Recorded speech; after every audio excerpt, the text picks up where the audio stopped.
We're here again. Hello there. Good afternoon and welcome to The Pulse. We're coming to you live from our studios here in Accra. We're on your digital terrestrial TV because we are free to air. You can catch us on DSTV channel 421. Go TV is channel 144. This is Joy News, independent, fearless and credible journalism. Coming up this afternoon on The Pulse, we tell you about the health emergency looming in the eastern regional town of Sumanya after days of interrupted electricity supply. This afternoon, JoyNews is learning that the Ghana Health Service's ongoing COVID-19 vaccination drive is on the brink. The blood we have in the bank, the vaccines we have, and how we're going to administer and all that is going to cause a lot of how do I put it? Generated. Stay with us here on The Pulse as we hear from residents on the latest matter. Plus, get you some answers from the Eastern Regional Minister, Seth Echampo, who is my guest on The Pulse this afternoon. Also, liquefied petroleum gas consumers bearing the brunt of a strike by tanker drivers and marketers. But the marketers insist they will not reopen until the government listens. Definite strike that we have embarked on, not until we get something positive from. This is a legitimate demand. You have an industry that employs about 7,000 direct labor, 7,000 Ghanaians. So even if you have an intention to introduce a new one, must you destroy the existing one? We'll get you the very latest from the pumps, plus hear from the Energy Ministry, which is calling for fresh talks after the group boycotted an initial meeting to resolve the matter. And a little later, Forestry Commission deploys its officers and a task force to wage as part of moves to support the special operations by the Ghana Water Company to reclaim the green belt, protecting the Wager Lake, which serves as a source of drinking water for residents here in Accra. So, we need to protect the water, and so or the dam. And Forestry Commission has planted trees around it to prevent siltation and pollution. These and more coming up here on The Pulse. I am Blessed Sogah. The Pulse, as always, is brought to you by Global Communities Digni Lu, affordable, safe sanitation. Remember, this afternoon we're streaming live on YouTube, and all of our social media handles is at JoyNews on TV. Twitter us with the hashtag The Pulse. Thanks for joining us. And this afternoon, health officials are warning of a possible health emergency in the Yilo and Lower Manya municipalities if steps are not taken immediately to restore electricity supply to the area. For close to a week now, residents have been without power supply, raising concerns over security and the negative effects on daily life. As we speak, final year students preparing to sit the basic and senior high school final examinations have had a hard time taking some revisions ahead of that paper. JoyNews' Manuel Cranting was in the area yesterday and comes through with this report. It's been all sorts of, just endure around us, really. We've seen some of the residents here move about, attempting to access the main community where they have, conference facilities, where they have hotels, churches, and so on and so forth. These facilities actually have standby generators, and so what we're seeing is some of them now trekking just along the road to access the main community. But as I've been speaking to a few of them just before you came to us here, Ernest, many of them have had, their consumables and perishables just go bad. Their gadgets are spoiling also. And really, it's a hard-hitting situation for their businesses. And as you'd imagine, a lot of the economic activities that are carried out within the community here in Sumanya, and it's of course adjoining communities, are heavily dependent on electricity power. For 5 days now, many of the people here have not been able to go to work. When they go to work, they wait the entire day for small-scale businesses like barbering shops, like hairdressers, salons, and so on and so forth. All of these ones have not been able to properly work because beside the fact that the lights have been out for about 5 days, they also are unable to afford standby generators. We're told that a few of the people, and indeed hotels and so on that are around here that are able to afford these standby generators, the cost incurred in just the past 5 days is almost unbearable. We'll just try and speak to a few of the people who, just as we began talking here, began, just gathering around here, giving you an indication of how interested they are in the situation. Babas, good evening. Thank you for speaking to us here on the JoyNews channel. Tell us your name and what you do here. Good evening. My name is Ocho John Sebastian. I'm a health worker. I work at Takuse, but I reside in this community. And the effects of the light out is, in fact, a very big issue we need to talk about. I would say it's a public health issue, because looking at the health service, the blood we have in the bank, the vaccines we have, and how we're going to administer and all that is going to cause a lot of how do I put it, generators, the fueling and all that, management of the various hospitals. I'm carrying a lot of costs to keep these generators running, but you live here also. Yes. How has this been affecting you? Yeah, for some time now we hardly iron our dresses. You go to where they have generators, sometimes you pay something little before you can iron. This is affecting all of us. Some of the things you even eat, our fridges are off. The foodstuffs we have in the fridges are all rotten. And in fact, the impact is not just the social aspect, but also a public health. Like I said, some of the things they have, you meet people selling, how do you call it, Indomie and all that. Those cabbages, how are they stored before they even bring them out to even prepare the Indomies that we are taking? So to me, I am taking it from the public health perspective. So it is affecting us. Now, as we are saying, what is happening in the environments where there are no lights is also something we need to look out for. And so the absence of the electricity in the community is indeed not affecting individuals, but also affecting the health, affecting our health issues and the social aspect. Thank you. So he's just talking to us about the public health implication of having these gadgets and all not functioning. But you're also here. What's your name, sir? Yes, my name is Abuaji Edmond. Abuaji Edmond, you've also been going through the same situation. How has it been affecting you? Yes, it's very terrible. I live just around the Mount Mary Training College, and the lights off is not just affecting us individually, but then the public institutions as well.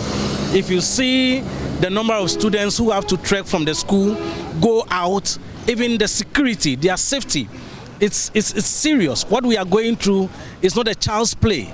Whoever is in charge must make sure that power is restored to the good people of this place, so that whatever the issues are, we don't care about whether people say they will pay light bill or not. Some of us are ready to pay. We are paying. Some of us have even accepted or embraced the prepaid meters. So whatever the issues are, we are not concerned. We are focused on how we can build our businesses and how we can be free from this darkness. If I tell you the impact on businesses, my brother, you will marvel. You will marvel. It is not good. Some of the ECG cables are even being stolen because the people know that the lights are off now. And we can just see right here, yes, some of the cables hanging, yes, right beside the pole, giving you an indication of what, exemplifying what he's been telling us. But as we talk, we've seen a store here which seems to have electricity connection. But just as I get closer, I'm hearing the sound of a generator just blaring right here on the street. And so, in fact, we've been driving for close to 20 minutes on this particular avenue here in Somanya, and we're told that nobody, or if you like, no household actually has connection to electricity. So just across this part, we're seeing the stores. Just one store out of so many that are lined up on this particular stretch of the road has electricity tonight, and we're seeing that people are just coming around and attempting to access the electricity. Well, they're standing there and watching us even as we do this. And as we're getting closer, Ernest, it is becoming more and more clear that they are indeed using a standby generator. My boss, good evening. I'm sorry to be intruding on you like this. My name is Manuel Cranton with JoyNews. You're live on the JoyNews channel. That's a standby generator, confirm? Yeah, it's true. We have to use generator to charge our phones. So this is a place you charge mobile phones?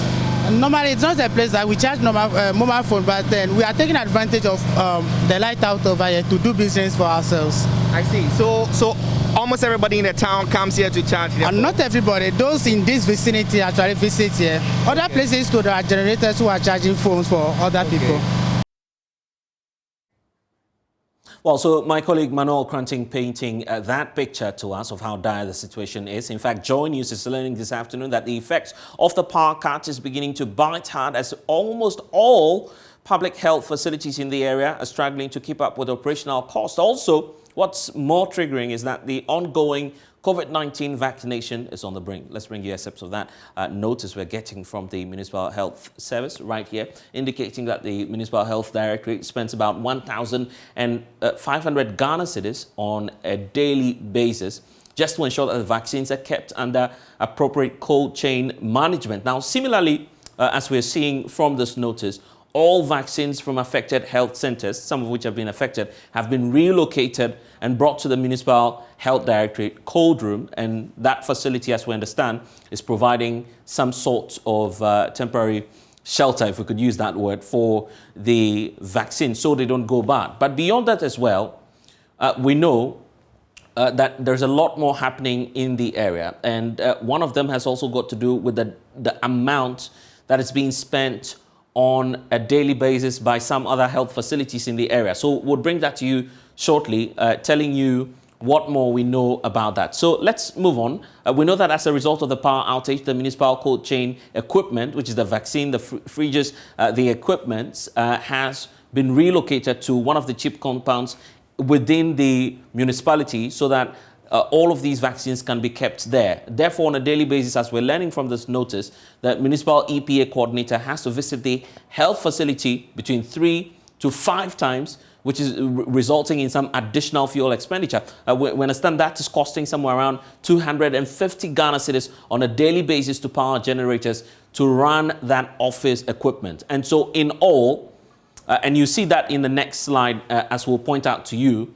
that the equipments are almost getting damaged, and that the notice from the Municipal Health Directorate is that all of the something needs to be done. So we'll point that out to you. We know that ongoing COVID-19 vaccinations is also being affected, as I was pointing out, as a result of the situation. The vaccination teams, the district and sub-district supervisors are also not able to charge their devices, because when you do the vaccination, you need to put in the data into the machines that are being used. So that's the latest that we're getting from the Yilo and Lower Manyakrobo municipalities. So fortunately, we do have the regional minister joining us via Zoom, Honorable Seth A. Champong. He will give us some updates as to what it is that his outfit has been doing. We understand that some engagement started earlier today with community leadership and some other stakeholders.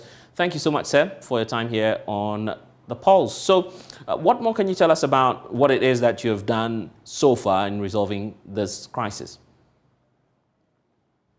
Thank you very much. Good afternoon. Like you're very much aware with your report so far, it is a major worry for us at the Regional Security Council, where we have received repetitive reports from the MUSECs of both municipalities, i.e. the Lower Manya municipality and the Yilo Krobo municipality. What it is residents are very much worried because the darkness wasn't envisaged and it is falling on them. But we need to discuss this matter holistically. I must say that the actions of some residents in this area, particularly Lower Manyakrobo, is really hurting the entire enclave. Let me be very blunt here. You would recount that for close to 8 years now, nobody in that enclave has paid any amount of money to the Electricity Company of Ghana, i.e. since 2014. Reasons are that some installed meters at the time, in 2014, started generating some outrageous bills, so they call it overbilling. And the community had a lot of issues to deal with that. As a result of that, the supplier and the service provider, which is ECG, in its own wisdom, decided that they will, starting from this year, that is last month, replace all those postpaid meters that were generating those faulty reports and replace them with new prepaid meters, which is a national policy going across the length and breadth of Ghana. Now, this decision by the supplier, that's the service provider, to the community has generated a lot of concern for us in respect of public safety, community unrest. But let me just do a quick review of where we have touched. Some members of the community have accepted these prepaid meters, and I'll give you a quick rundown of those areas. In particular, in Lower Manya, areas like Lolonyo, Belikope, Batokoji, Pon Cortes, and even Pon Zongo, Krobo State area, Abusunya Kope, and part of Nwasu Newtown. These are all communities in Lower Manya. They have allowed ECG to replace the meters. Our biggest challenge has been when they got to neighborhoods like Bone, and then people picked up arms. We have had opportunity to give them the room. They wanted to demonstrate that the national security, bringing in men from the 48th Regiment, and these are technicians who have knowledge and skill in mounting meters. It came as a result of the series of threats the service provider had received from some residents. That is the reason why these people went there. And it's been very smooth until they got to neighborhoods like Ponu, and we started experiencing these issues. And I mean, all of the background you're laying to this now, really, the background you're laying to this now is very much appreciated. But I guess for residents in the area, and you are an authority, so you'd be able to tell, the anxieties about when the power cuts will be reversed and when light will be finally back on within the community. Are you able to say on authority when that will happen?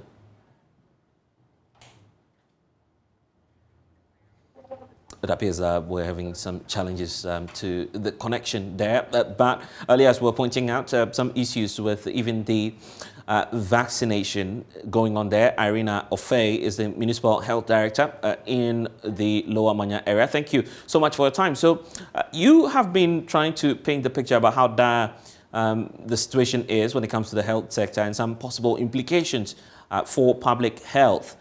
What more measures are you putting in place to avert all of these challenges that you're pointing out to?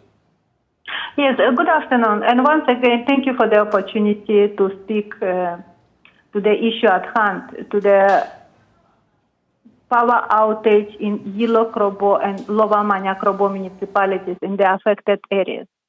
Point of correction, I think in your earlier submission, I heard the presenter mentioning some of the EPI equipment getting damaged. The equipment is not damaged. We put measures in place to ensure that since last week, Thursday, all the EPI fridges, the fridges where we keep the vaccines, are kept properly.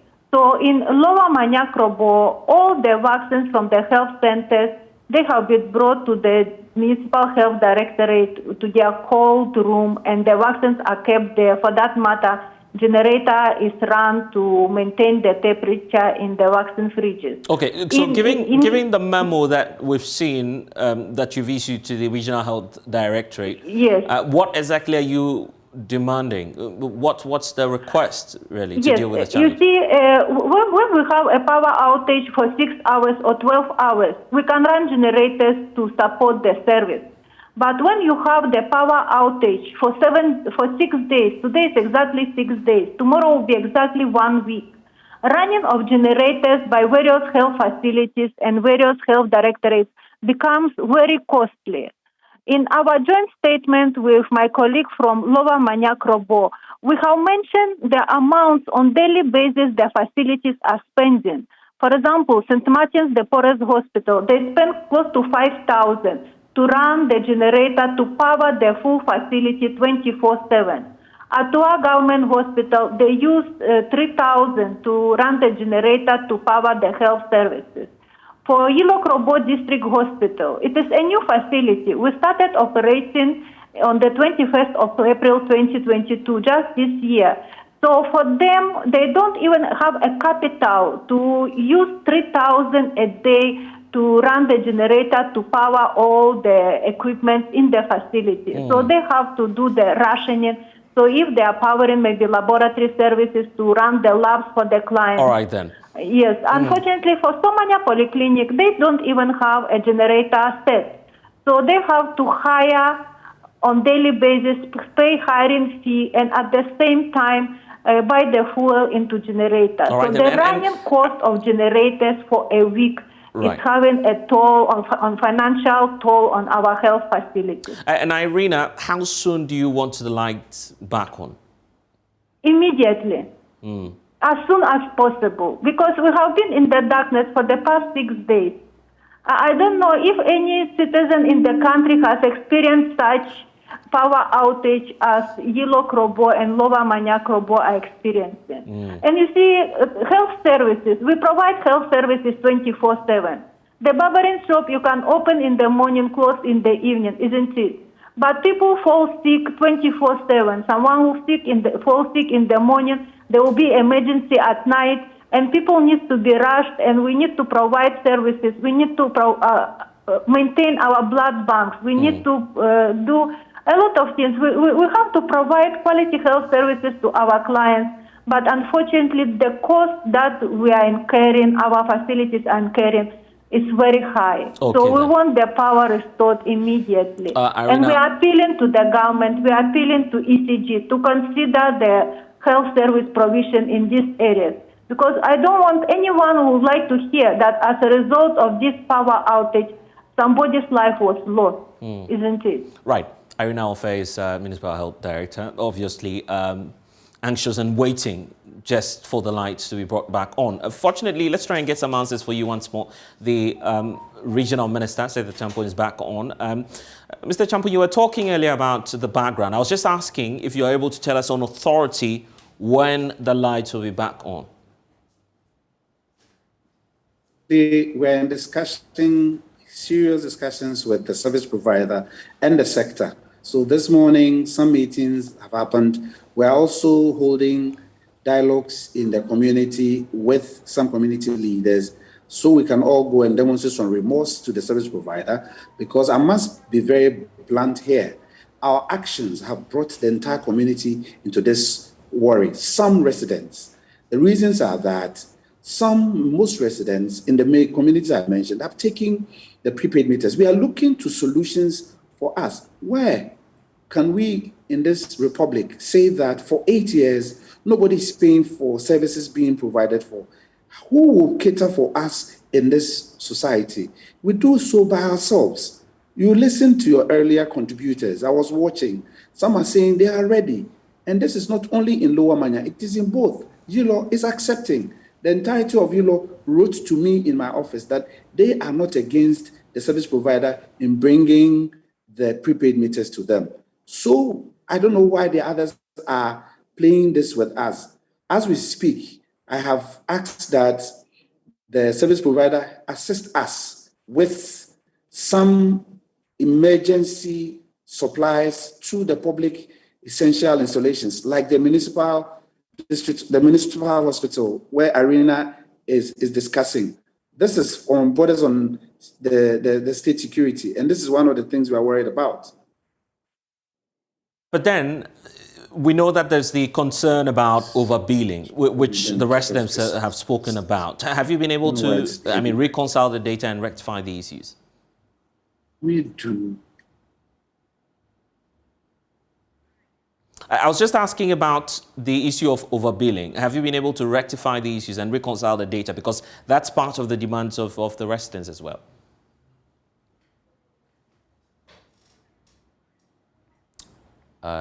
Well, it appears that obviously you can understand what the situation is in parts of the eastern region. We'll try and definitely get back the regional minister for you. But let's talk about some other issues that we are focusing on now. Brace up, because LPG stations will remain shut until government reverses its ban on the construction of new stations. Now, some Ghanaians are already feeling the pinch of the industrial action, which has completely halted the sale of fuel across the country. James Ashon was at some of the pumps and now reports. The Ghana National Tanker Drivers Association set-down strike entered the second day, with most LPG retail outlets still shutting down operations in solidarity to back their demand for good working conditions and fair treatment from the National Petroleum Authority and the Bulk Oil Storage and Transportation Company. The tanker drivers claim they have been unhappy with the continuous ban on LPG stations and the construction since 2017. Sources say they've intensified their ongoing strike to include drivers who transport all forms of petroleum products. We earlier visited some gas refilling station in the country's capital, but as usual, gas station attendants were idle and not providing services and assistance to the customers. John visited the Anisette gas refilling plant in Audome to check a gas cylinder leakage, but he's been turned away. I just want to fix my leaking gas. But when you came, what are they saying? The whole place is empty. I mean, I have gas. I have one empty cylinder and then one full, but it's leaking. So I just wanted them to check it for me. So which means I can't even use my stove. At the Aveno refilling plant, we met Sam, a taxi driver who wanted to fill his cylinder, but unfortunately, he suffered same fate. It affected me because one am the juma. That's a qua. That's a banana ni. Also, to me, share tankers no bois. Because them bas ebian me ba beto bia me ba ya manye bi ha me pa nti esra ban ne se on hwe ho so asem man na oman moidi na se wesu be kan wa ene is bobu ti se ne esre. Well, so that's the situation. We can report from some of the pumps. We'll definitely be getting back to that conversation for you. There's the concern about the cylinder recirculation model, which we'll get into details with. But let's take you back to the Eastern region. The regional minister, Seth Ichampo, is back this time round on phone to provide some clarity on the matters, the situation where the residents of Yilo and Lower Manyakrobo have been without light since last week. Honourable Minister, you were just talking about the fact that you are still in talks with some of the service providers to bring the lights back on. But I was asking about the concern on overbilling. The residents say it's part of the reasons why they are not willing to pay. Have you rectified the issues and reconciled the data? To be blunt again, the resolution of the overbilling matter, it is the magnanimity demonstrated by the service provider that he is withdrawing all those faulty meters and replacing them with fresh prepaid meters. That is the solution. There is no other way that the service provider, by virtue of technical arrangement, this is engineering, if a device is providing wrong data, wrong readings, we have to introduce a device that will give us good readings. Bottom line, the foundational concern here is that overbilling is as a result of wrong readings. So you have to change that device. And the only way we change that device is the deployment, which is ongoing, that some residents are battling the service provider and the stewards over. The only way we can bring a finality to this conversation is to allow the prepaid meters to be established. And like I said, since 2014, no single payment has been made to the service provider. If the entire country begins to go this way, where would we be? This is my worry. But what's the difficulty? When we go begging the service provider, for instance, as I sit here as a chairperson to the Regional Security Council, what are my worries? My worries are providing over and above security for state installation. Because information we are picking from the ground points to the fact that people may vandalize state property. It has happened in the neighborhood before. In times past, the service providers' customer service center was vandalized. And then they had to relocate the service customer center to the Volta region, which is Strapon. So we had to sit to the service provider and encourage them. This is the reasons why we find the security personnel aiding the service provider to install the prepaid meter. Even in this era, people are still pelting them with stones. And when people have been officially and professionally disconnected, they go back onto the line and reconnect themselves to the service, which is an affront to the agreement between the customer and the service provider. These are matters that are brought to the Regional Security Council's desk. And so when you are evaluating this conversation, you don't just be one-sided and be only socially led, that your people are in darkness, and so as a result of that, restore power for us. Like I said in my earlier contribution, discussions are very far advanced to provide for the essential services. We know our children are going to write examinations in the next few days. Some are there, the children's preparation. So the Ghana Education Service, we are providing power for them, emergency. We are going to provide power for the health facilities, which we heard Irana speak so passionately about. I was so much sad listening to her. But this is as a result of our own actions and inactions, which is bringing the community this way. We have offered the community every civil opportunity. You want to demonstrate? We bring men. We go and plead with the IGP. He supplies us men to come to the community to demonstrate, write to us what your issues, what your concerns are. We give all these liberties enshrined in the Bill of Rights, our Constitution. We do all these things because that is the only way the governed and the governing can engage. But by the way, what's the difficulty? But what's the difficulty in simply writing off the debt and starting everybody on a clean slate so that at least all of these issues will be dealt with? So beautiful. That is why the discussions are ongoing. But you see, if we are writing all debts off, that is not the only area the service provider is engaging people and discussing people on debt. If you give such an amnesty just by word of mouth, everybody will run to the service provider that, please, you granted this amnesty. So what do you... Yeah. And if you may allow me to proceed, I beg your pardon. Right. Discussions are very much going, and it is pointing to that direction. And this, they are even admitting that even beyond that, they'll still find ways and means of offering moratorium for people to defray where there is some debt to be remained. So it is a very, very, for me, cordial engagement that we should all bring cool heads to the table and move on. Months on end. It is not just this past July. Since this exercise, before I have been here, we've had issues on electricity. I've gone in community. Well,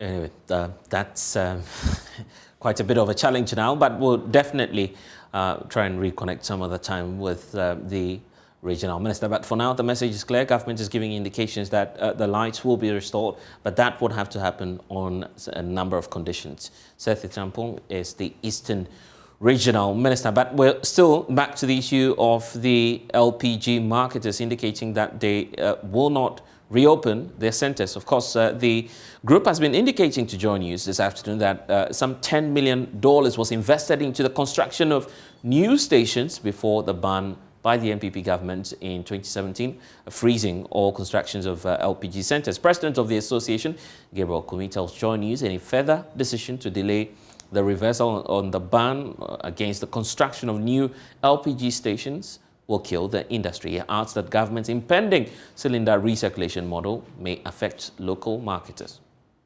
Main issue bordering and confronting all these associations is the $10 million that our members have sunk on the ground in the name of constructing LPG stations that a ban has been placed on. For the past 5 years, we are not able to finish these projects and recoup the investment made in them so we can repay the loans we've taken from the bank.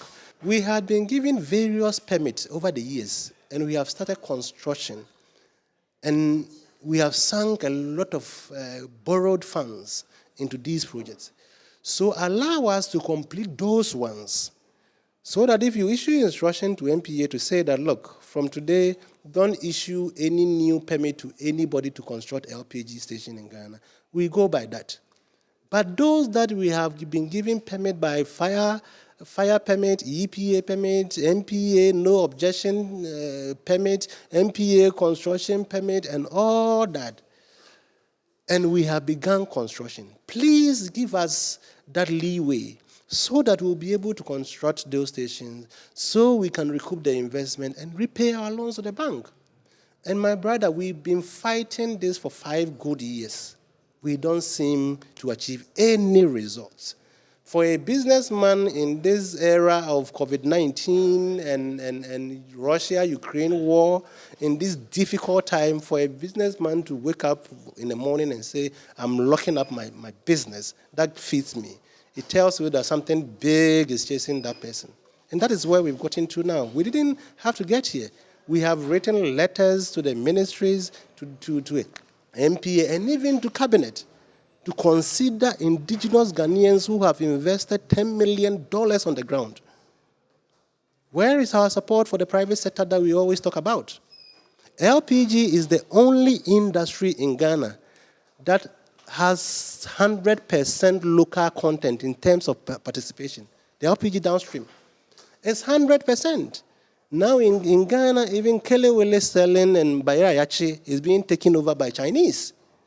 We cannot go to cabinet to spill our grievances. We can only do that through our regulator like MPA and then through the ministry. If these people are presented what they need to present and it's not being adhered to, maybe government is not understanding the magnitude of the situation. So maybe such actions, when the general public began to speak, government will listen to us. So what do you think is causing the reluctance on the part of cabinet to listen? Your guess, I don't know. I can't tell that you have your indigents. You have a local industry like the LPG downstream industry, made up of indigenous Ghanaians, 100%. The LPG industry in Ghana has been built by indigenous Ghanaians. When we started LPG in Ghana, the foreign companies like the Totals and the Shells were involved. They all chickened out because of the sensitive nature of the product, because of the difficulty in trying to market and distribute that product. It took the ordinary Ghanaian to stand tall, and we have built the industry over the past 25 years to where it is today. So as to why cabinet doesn't want to, we understand government wants to introduce a new policy, cylinder recirculation policy. That is why all these things is going on. But you don't destroy your existing industry just because you have the intention of introducing a new one. How sure are you the new one you are going to introduce will succeed or will fail? You have a bird in hand. You have an industry that employs about 7,000 direct labor, 7,000 Ghanaians. So even if you have an intention to introduce a new one, must you destroy the existing one? Now consumption of LPG is on the decline. So when are you reopening the stations? It's an indefinite strike that we have embarked on, not until we get something positive from. This is a legitimate demand. I'm sure you are convinced that the way you are nodding, you've convinced that we are making a very legitimate demand. So the signs are clear, reasons for which if you show up at any of the LPG stations, you may not have that service provided to you. But I want to bring in now Edward Barr, Member of Parliament's Mines and Energy Committee. Also, the issue about safety. Nana Yao Akwada is Executive Director of the Bureau of Public Safety. Nana Yao, let me start off with you. The reason for which, obviously, we learnt of that cylinder recirculation model and also the directive asking LPG centres not to reopen is simply because of safety. But here we have 7,000 jobs on the line. Should that be equally of concern to us? Naya, if you could unmute for me so I can hear the points you're making. Yeah, thank you. Sorry about that. Let me say good afternoon to Ghanaians. I think that it's important that we put something in good perspective. The decision to halt construction of filling stations came on as a result of the atomic junction disaster. And then the considerations were largely due to safety issues. And then it moved on from there into the discussion on cylinder recirculation module. So our understanding at the Bureau of Public Safety was that due to the numerous safety issues that, came along with these filling stations operating and they not complying to safety, regulations and all. If we have the cylinder recirculation model, obviously a less riskier, relatively less riskier framework to let the public gain access to LPG for whatever purposes, it would have been great. Our disturbance now is how come 5 years on, there seems to be very little engagement with these, let me call them critical stakeholders, to the extent that they will from nowhere, embark on an indefinite strike action, ostensibly to get government, take action on the ban on construction of these filling stations. I think it is very unfortunate that 5 years on, we've come to this position, if that is the case. And then secondly, as for issues of employment, I think it's not a zero-sum game. It's a 50-50. If we are successful to migrate from the current system of having filling stations littered across the country, some of them in some very weird places, applying very poor safety measures. And we have demonstrated as a country, as a state, that the resource that we need to enforce safety at workplaces is very, very minimal. So moving to the CRM would have been great. But when we move to CRM, these tanker drivers and all these marketing association members are the same people who are going to operate or engage citizens in the industry. So the issues about jobs, loss of jobs, I think is neither here nor there. Our worry is the fact that governance is by engagement. Yep. What sort of engagement has gone on in the last 5 years? In fact, only 2019, I was in a session where the MPA boss, Dr. This fair colored friend of mine, indicated that in 2020, CRM was going to take off. We are past half of 2022. We are past half of 2022. And here we are faced with, an indefinite strike action, which will definitely distort, people's businesses and domestic activities.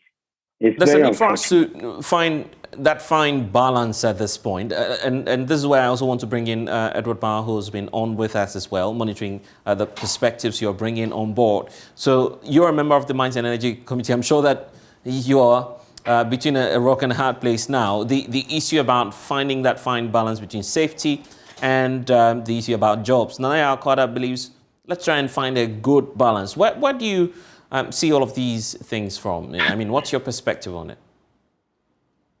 Thank you very much. Good afternoon. I think that basically it is very, very clear that as a country we needed to take some actions when it comes to the issue of how we made LPG accessible to the citizens. In doing that, we needed to ensure that people's lives were protected, particularly in the face of what happened in the atomic junction issue. You know that before that there were other serious challenges with regard to fire outbreaks that were associated with dispensing LPG to customers. And so it was very clear. I think that government in itself, at the early stages, came out in reaction to what the public sentiments came out with, how do you call it again? The cabinet decision to first ban altogether, the construction of new ones. What government never took cognizance of, and I listened to the gentleman, and we have raised this many times with MP, that people had already gone for loans. People had already invested that. They had gotten all the necessary permits. And suddenly you banned them. And there was no alternative arrangement to ensure that these people's their investments were protected. Whilst you try to move them into a more safety way of trying to dispense LPG. We never did that. That's the first point. 2, the state has spent so much money. And indeed, I'll tell you, the committees that had been put in place by NPA, there were one time, one of them, and a group, when they were going to Colombia, since I was traveling, while they were also traveling, they had traveled to Senegal, they had traveled to Cote d'Ivoire, they had traveled to India, they had traveled to Peru, they had traveled to a number of countries to just learn the experience of that, to be able to implement it. What I find very surprising is why after 5 solid years, we seem not to have made a breakthrough in trying to implement the CRM. That is my challenge. So help us with a solution then. What's the position of the minority side on this? Do we rebate the persons who've made investments and then roll out the recirculation model? What do you suggest as that solution? Let me tell you something. You see, I'm going to introduce something. But you see, normally when you introduce it, you want to ensure that somebody is there to rebut it and give the person a fair chance to rebut that. But I think that part of the process has been engulfed in self-seeking initiatives. People wanting to have a bite in the industry because they see that this is a gold mine that they could take a bite in there. And so try to make sure that how do we become key players in that? And therefore tend to frustrate in a way even what the implementation of the whole process. Are you being fair to government by the points that you're making? There's no evidence to suggest that. That is why. Let me tell you. You see, besides the fact that I've been a member of the Mines and Energy Committee for 7 years now, I had worked in that industry for almost a decade. And so when I speak because of the fact that I have people within the system. And we have had situations where we have tried to question them as to the delay in some of these things. Look, my brother, I believe that you recall there's this Togbe, I'm told he's dead now, who went to court. They were represented by Professor Tuguba and Associates, their law firm in court, fighting the MPA about the fact that their investments were at risk, the fact that they could not, even their workers were going to lose their jobs, the fact that even in terms of the whole government policy of ensuring that we have at least 50% penetration of LPG in terms of usage. You know that as you're speaking, out of about 30 million Ghanaians, only 7.5 million Ghanaians really use LPG. The essence for introducing LPG into our system was, 1, to improve on health, because people were relying on wood fuel. And because they were relying on wood fuel, and wood fuel brings carbon monoxide, it was injurious to the health of mostly our mothers and wives and then daughters, because they were in the kitchens. And 2, it was also a threat to our environmental issues because a lot of trees were being used in trying to get a charcoal and what have you. So if in bringing a new policy, you must ensure that the original underpinning principles under which those policies were introduced are not sacrificed. Now, what we have is that we have a situation where, in an attempt to improve on our efficiency in serving the public with LPG, we have made people's investments to go off. A lot of people have lost jobs. People have had their properties, because sometimes when you go to, for example, to go and secure a loan, maybe you can guarantee with your property and other things, isn't it? Right. People have lost their properties by virtue of the guarantee system that we have in our banking system.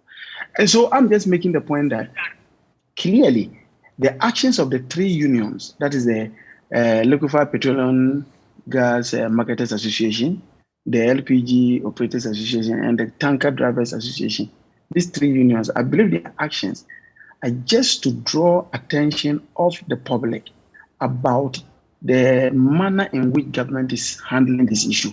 I have heard from MPA to MPA boss to MPA boss. I heard Asan Atampuni, both before the Mines and Energy Committee and the general public, give us timelines that they were going to ensure that this thing was fully implemented. I've heard Dr. Mustafa Amin also make the same promises. Time and again, we have had these timelines not being met. And so the people are frustrated. And the only thing they can do is to withdraw their services so that Ghanaians, now if I go to buy LPG and I can't get it at the outlets, I will definitely get frustrated and I'll ask, why is it so? And their government will be forced to give answers. I just hope that this thing brings some solutions to it. Right. Nanaya, what do you think? Do we expand rebates, the LPG marketers, and start the recirculation model? What's your approach in solving this problem? Well, I'll tell you just in very simple terms. I think that government should engage.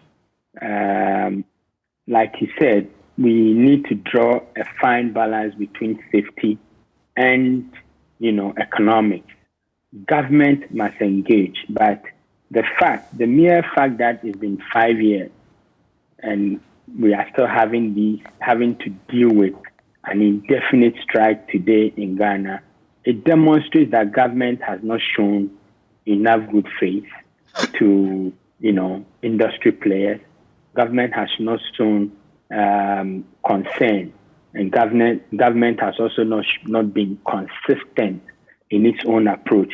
Honorable Bawa did mention that in our quest to go CRM, we have made a lot of investments as a country. Indeed, I want to corroborate that we have sent teams and teams of people across the globe, just to go learn the ups and downs, the best of the best to bring to Ghana. And if 5 years on, we are still having, this is almost like we are now about to take off, then it's problematic. And so immediately government must engage these stakeholders who are literally holding society, hijacked. What do you suspect? Bring some sanity to the space. Right. What do you suspect to be the problem? At least we've heard from Edward Barr saying, well, some persons out there want to have a bite in the market. What's your diagnosis of the problem too? Well, I think it's Ghana.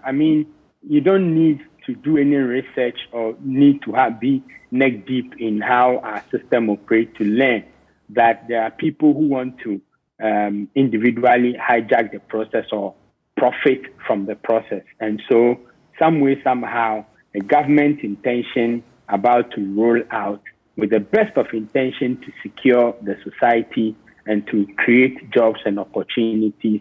Maybe a few people want to hijack the system or hijack the process to, profit off it. And thus, we are in the quagmire that we find ourselves. But I think that with immediate effect, government must engage these stakeholders to make sure that they restore sanity.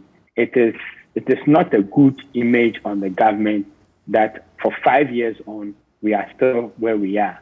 When even we know the path is clear, we know that cylinder recirculation is the way to go, and we still have all these people coming up. There are several ways that those people who have invested money in their facilities can be sorted out. Several ways. Apart from conducting audits, these spaces to ensure that they are properly sited, they meet all the safety protocols and they have the requisite human resource to govern the space, we can also locate them and say, from where you are located, you cannot, produce or sell, but we will have to go into the recirculation model, and that your facility will be licensed for the recirculation model. Your facility will be licensed to produce gas.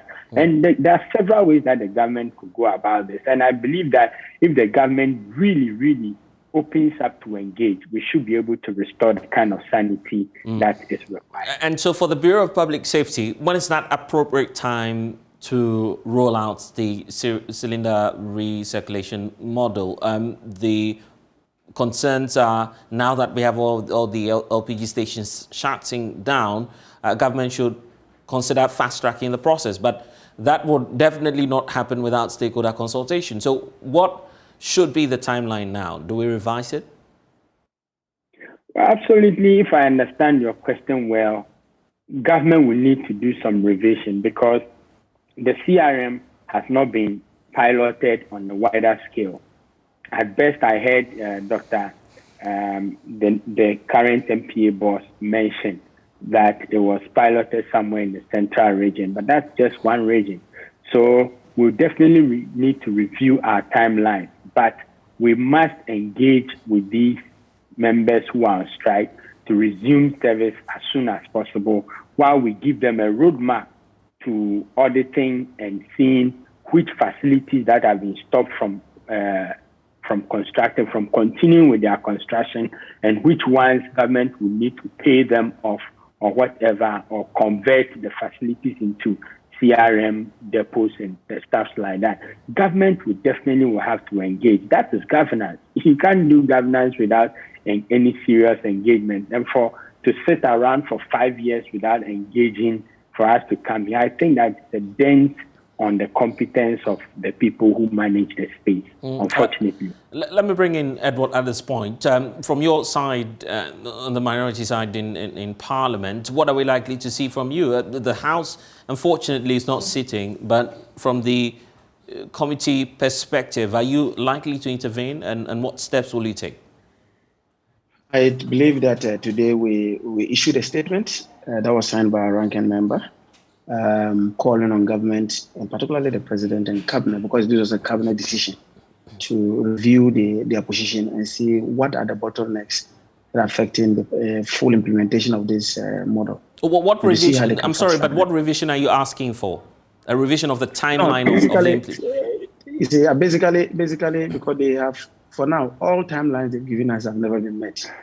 And so it is important that, and you recall that cabinet had mandated MPA to do that.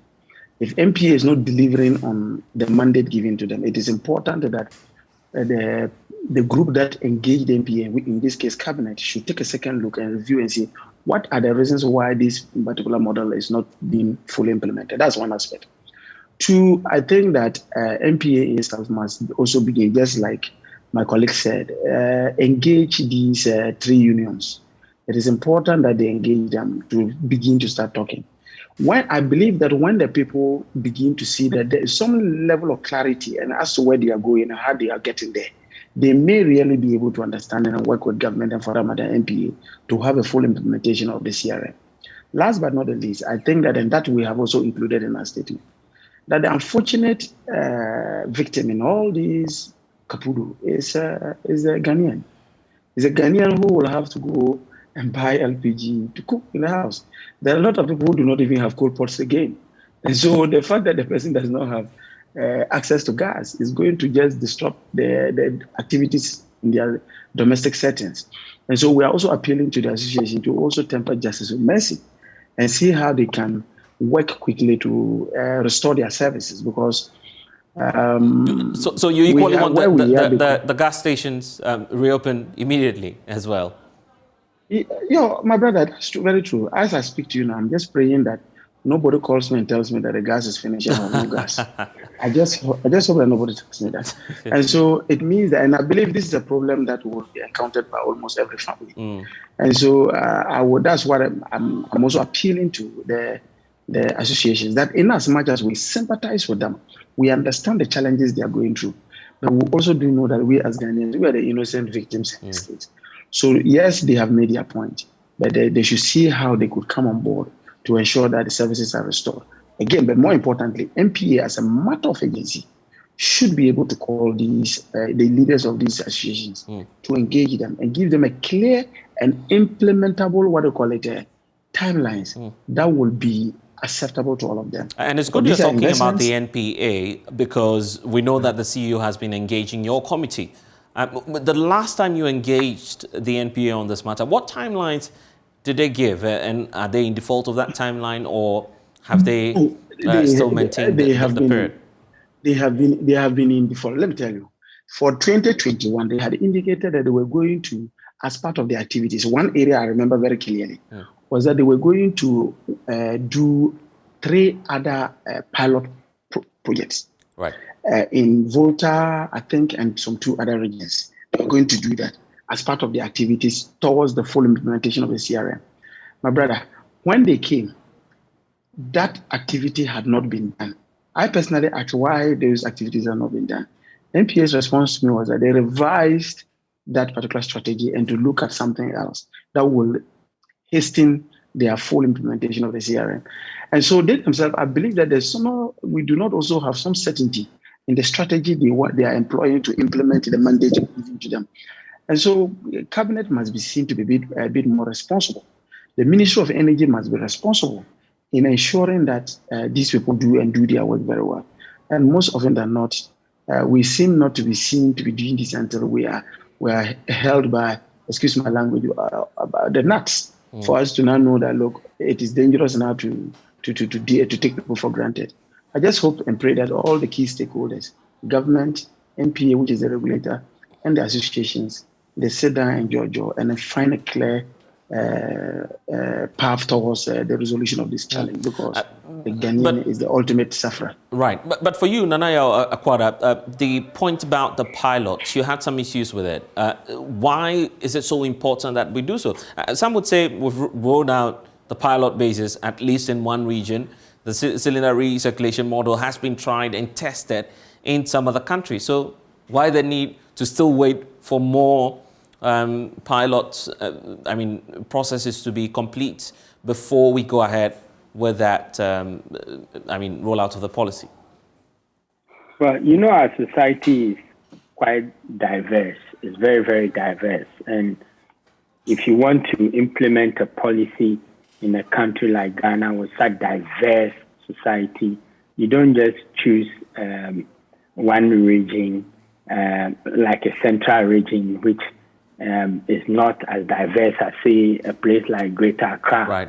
You should be looking at a place like maybe Greater Accra, maybe Western region somewhere in Takoradi, with a much more diverse, population to do such pilots. I don't know what informed their choice of central region, but I think that if you choose central region to run a pilot, you are most certainly likely to run into problems if you go nationwide. You must run your pilot programs in a place where you have a good grasp of how Ghanaians will respond to it, how the business, even the industry players are even going to apply themselves to the job and all.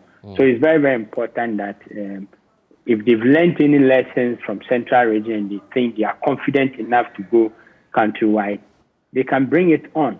But currently, we need to deal with the ongoing strike, nip it in the bud before we move ahead. I think that government must demonstrate some consistency and good faith in this direction. And I'm grateful so much that you've been able to join us on the polls. Let me wrap up with you, Edward Barr, your final words, and perhaps you have a message from your colleagues in Parliament to the sector minister. What will that message be? The message basically would be that, look, the minister must take charge of this time. I know that this thing was initiated before his appointment as a Minister for Energy, but he must take full because he has a superintendent role over MPA, so he must take charge of that. 2, I think that the MPA, as I said, I don't know how many times I would want to stress this. MPA must immediately engage the associations. That is the second point. And 3, if they think that they are really sincere, and because all Ghanaians really support them when it comes to the issue of the implementation of the CRM. Right. We all support that. The idea is good. They must be honest, transparent, and ensure that the basic principle that underlines all the activities towards the full implementation of that is the Ghanaian and not self-seeking interest. That is what we should be looking at, and that's the advice I'll give to the operators within the sector. Probably you know much than I do about the issue of the self-interest, but we'll have to leave it here. Thank you so much, Edward Barr, for your time here on The Pulse. You're still with us on the Joy News channel. We'll return and bring you some more stories. Please stay.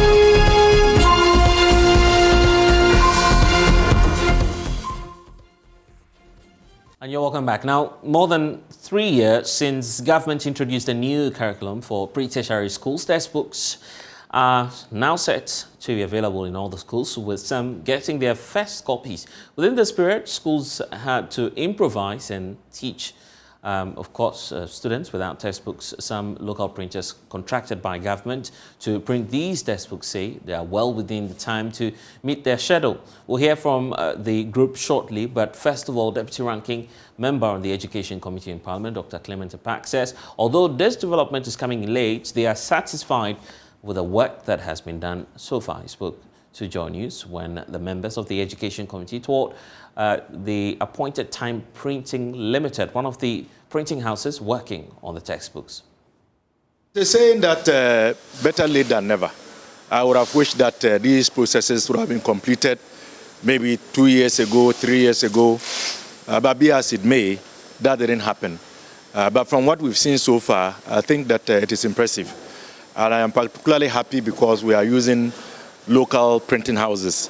Clearly, there are a lot more opportunities beyond just getting the books to the classrooms. The fact that a lot more Ghanaians are going to get employment opportunities, make a few more Ghanaian cities in these times that we are, is commendable. So yes, I am happy that we are seeing the books being produced. The information we have received is that some of them have already been moved to the various destinations, and we expect that they will be in the classrooms as soon as possible. So all in all, better late than never. Well, as an academic myself, I think that the quality is good. I have had the time to peruse or at least flip some of the pages. I've tried with my finger the density of the paper and the quality of the paper. I think that it meets the standards. And so I think that the quality is good. And we are expecting that, as the printing houses have said, they will be able to deliver ahead of the scheduled time. Well, Chairperson of the committee, Kwabena Amankwa Esiama, urged government to meet its obligations to get the printers, ensure they are able to deliver on time. We are satisfied with what we have seen so far. This is not the first place that we've been. We went to G Park and we've come to Appointed Time. The printing houses are doing well. It takes some time. Government will have to find money and government will have to print. Finding money is not an easy job, especially in a period like this. We talk about the COVID intervention and what Ukraine is doing as it stands now. Economy is not in the best of shapes. So you can pardon government for that. And this is not the first time that publishing has delayed. Every year or every changeover, it delays. Look out for the material.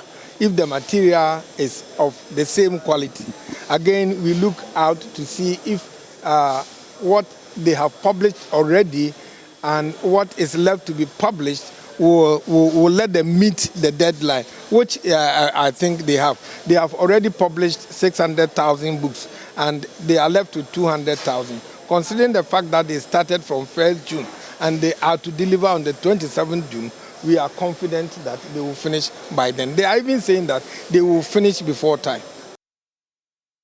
Kweku Asante was on that tour with the committee, joins me now in studios for some updates. Kweku, so what kind of work did you see there? And are you hopeful that the schedules will be met by the printers? So, Brace, Blessed. It's fine. I guess. The Appointed Printing Limited, Right. where we went, the committee, the education committee, had been to some other printing houses which are also printing a number of books. We know the number of books involved, very huge amounts to supply to all such schools across the country. Appointed time, they are printing about 800,000 of such science books. So when we went there, they have stopped almost all work that they were doing so that they can ensure that their printing machines print as enough books as they can. And so just like they've been assuring, about 600,000 books have been dispatched so far. And you look at the kind of work they are doing, working day and night. Do we have an idea of the quantum involved? So it's millions. The number itself, I cannot tell now, but it's hundreds of millions of textbooks in all courses that are going around the whole country because government changed the curriculum. And for 3 years now, the students have been without textbooks. They've been improvising. The teachers have had to use lesson notes to try and explain to students what exactly, or the pupils, what exactly they have to get to know. So it was quite a tough situation. And people like Africa Education Watch have all been raising concerns about government's inability to print these books. But now the printers are working overtime. They are trying to ensure that these textbooks will end in the classrooms by the end of August. So let's talk about your interaction with those who are involved in the exercise itself, because one would say these are the political leaders giving the assurances, but for those involved in the printing itself, what assurances are we getting from them? So according to General Manager of Appointed Time Printing Limited, they are trying to, like I told you, stop all the other contracts that they had, the obligations, and try and focus on these textbooks for these schools. And so already they've dispatched about 600,000 books to some schools in the country. They are looking at by the end of August or by the 21st August, which is the deadline they've had, the agreement they've had with the Education Ministry, they'll be able to dispatch the other 200,000 of these science textbooks. So we can now hear from the General Manager of Appointed Time Printing Limited.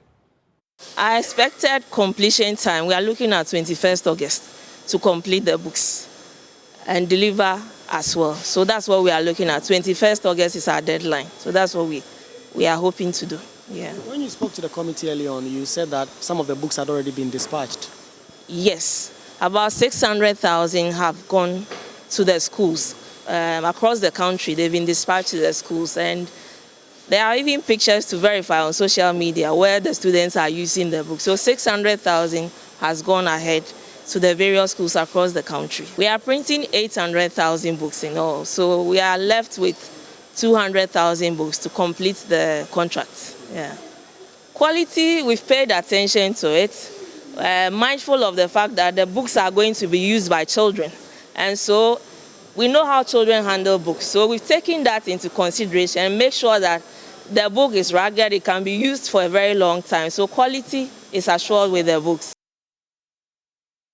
Well, so that's the assurance we're getting now. But do we have a sense of why the committee is doing this, particularly for those who may not be aware of the situation happening in our schools? So, Blessed, before Parliament went on recess, the minority had calls to organize several press conferences to pile the pressure on government to make sure that these books end up in the classrooms.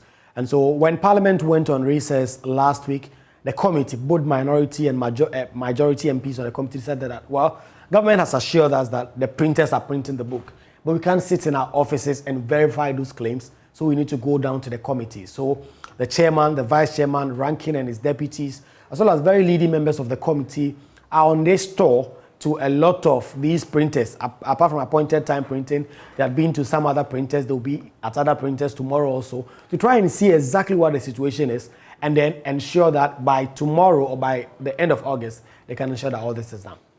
Kweku Asante is our parliamentary correspondent.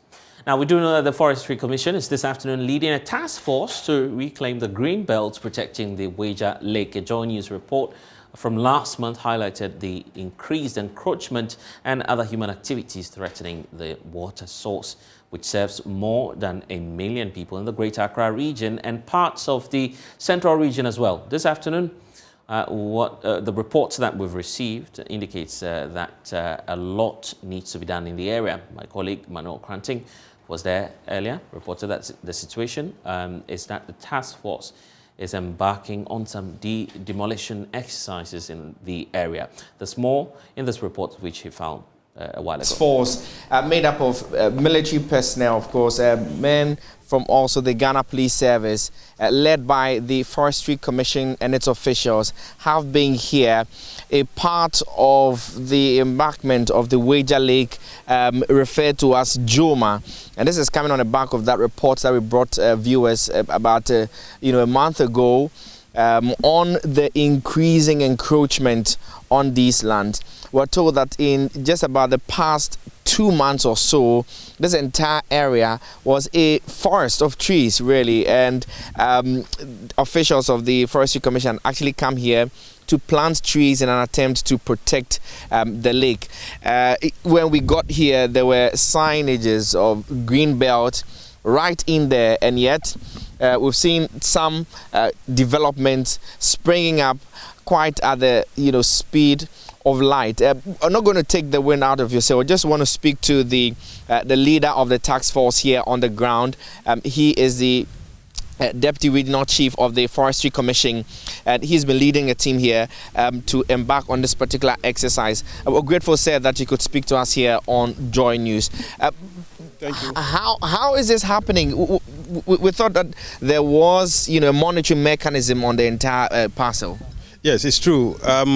We have been monitoring the area for some time now, and we don't have the staff staying within the community, and so anytime they move out of this place, these people come back at night and destroy the trees we have planted here. And so we need to protect the water, and so or the dam, and Forestry Commission has planted trees around it to prevent siltation and pollution. And so this we have been doing over the years, and we have mature trees here. But I don't know the people who connive with the community members, and they will come down, pull down the trees we have planted. As you could see ahead of us, then they will give out this piece of land to people to put up houses. And it's affecting the reservoir. And we know the importance of this dam to the region in general. It supplies 80% of the water to the various communities. And so if this dam is destroyed and we don't take care to prevent its destruction, I think we will not do good to this country. And just in the past couple of minutes as we arrived here, we've seen a number of people, and the numbers keep swelling up just by the minute. Some young men who have approached the team here, they've spoken to you. What is their concern? Yeah, they said they are here to find out what is happening here, why we are here. And so they are here to lend us their support. But I don't think so. They want to see the actions we are taking at the site. I believe that they may know something about the development over here. You came in the company of the police and the military. Are we going to effect any arrest here? Because we've seen people come forward to ask questions about your actions. Well, we could not identify anybody at site, developing the building. And so we may not have the evidence to produce at court, so that such person will be prosecuted. And so you cannot arrest anybody unless our investigations could lead to the arrest of somebody. For now, we haven't arrested anybody because we haven't seen anybody here. We were here and some people trooped in, and they said they want to find out what is going on at the site. Okay, and so what is going to happen? I mean, I see you're taking down a few of the structures, and then what next? And so we want to intensify our patrols. We have also reported this matter to the police. We want to use the police to find out who is behind this for prosecution at the law court. And of course, as the leader of the Forestry Commission's team that is on the ground here is the Deputy Regional Manager of the Forestry Commission. We just speak to the Commissioner of course, the Water Resources Commission. He's been giving us a bit of details, and you would remember that this entire space was acquired compulsorily by government for the purposes of the operations of the dam and indeed its treatment of water.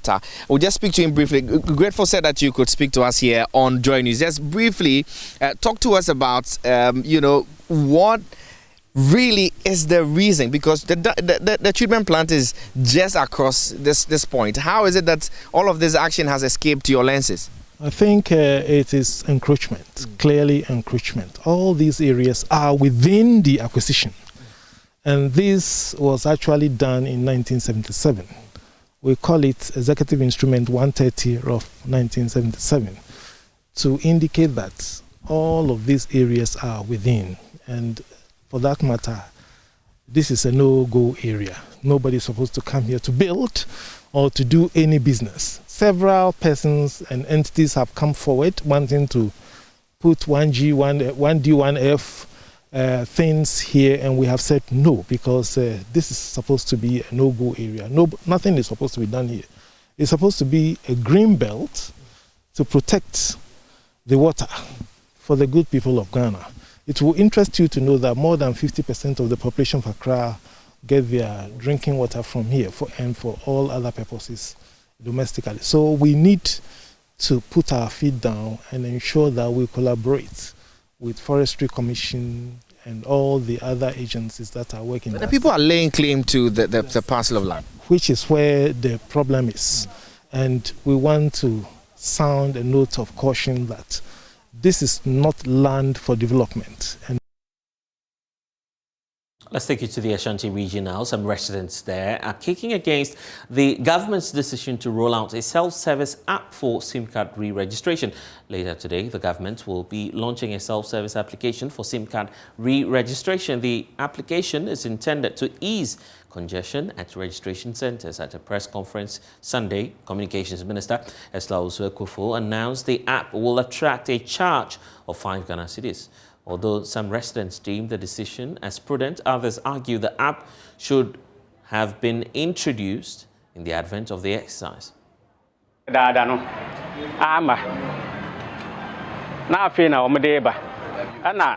Why did they delay in developing the app? I think this will be a problem considering the education level and the network accessibility of some Ghanaians in the rural areas.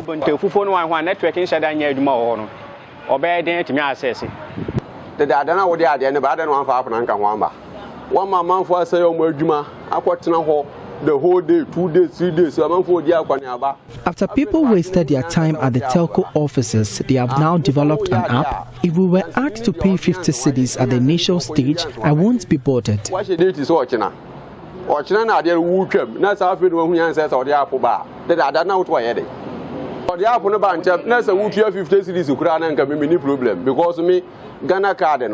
Maybe 2020 up to now. I think the introduction of this app is going to help very well, simply because most of we as citizens, we don't have time at work. So when we spend all our time, there was this time when I went to the MTN office to register my SIM. I spent almost half a day there.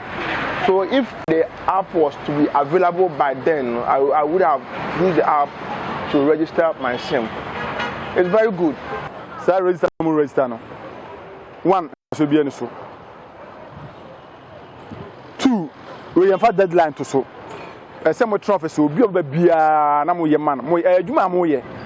There is no need registering for the SIM card. There shouldn't be a deadline for registering.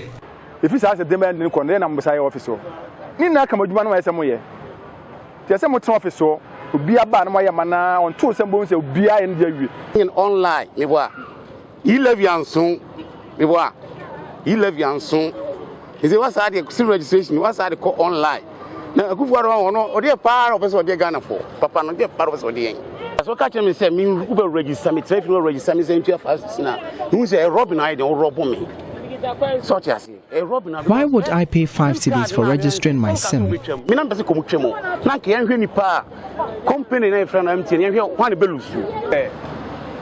Yes, so let us lie. Martin Obijan Jumaho Anopa. Yeah, and you may be no Mukrana. You may be crazy upon that the Achino assign Akosan lie. This was what the app neighbor, the what we have 5 cedis now. Why? I think it's a good initiative by the government.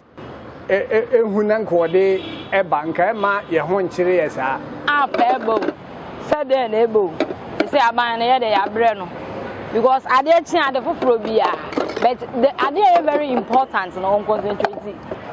Me about 06 crime. And which parts of the country do you find yourself? You can also leave a comment for us in terms of how you're faring in this times. But that's all we have for you here on The Pulse on the JoyNews channel. I'm Blessed Sogah. Don't forget to log on to myjoyonline.com. We have updates on our stories for you there. Next, it's Let's Talk Showbiz. Thanks for watching.